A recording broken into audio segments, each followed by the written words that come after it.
قصوروار کون ہے؟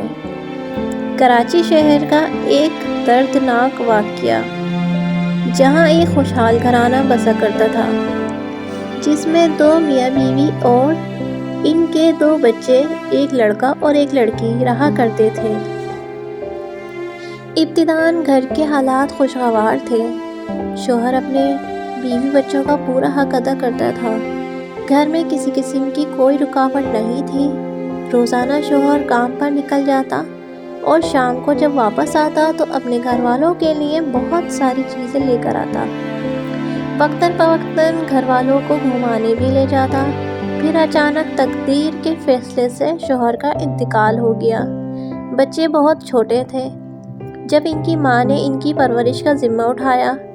روزانہ صبح و شام گھر گھر جا کر برتن مانجتی اور انہی پیسوں سے گزارا کرتی، لیکن ان پیسوں سے اب بڑے گھر کا کرایہ، بچوں کے مہنگے اسکول کی فیس ادا نہیں ہو پاتی۔ پھر کیا تھا، اس نے مجبوراً گھر چھوڑ کر جھونپڑی کو آشیانہ بنانا پڑا۔ اب بچے اسکول نہیں جاتے، وہ بھی اپنی ماں کے ساتھ ذلت سہنے نکل جاتے۔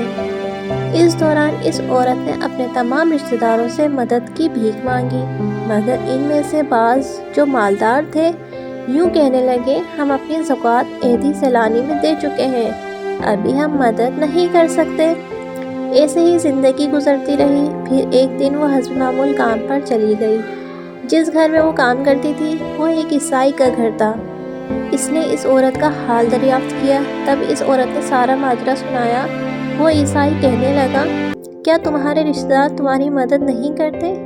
کیا تمہاری قوم والے تم سے حال نہیں پوچھتے؟ اس عورت نے آنکھوں کے اشکوں سے جواب دیا۔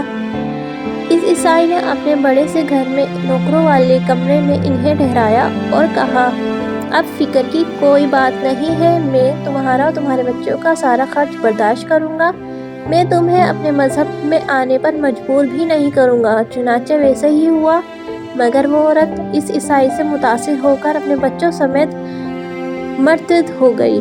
آج اسی کا بیٹا کراچی صدر کے گرجا گھر میں پادری ہے۔ اب اس عورت کے پاس کوئی مسلمان سمجھانے کے لیے جاتا ہے تو وہ آگ بگولا ہو جاتی ہے، گویا ساری مسلمان قوم ہی اس کی قصوروار ہو۔ سنو بھائیو، دوستو، ہر چیز کا ایک وقت ہوتا ہے۔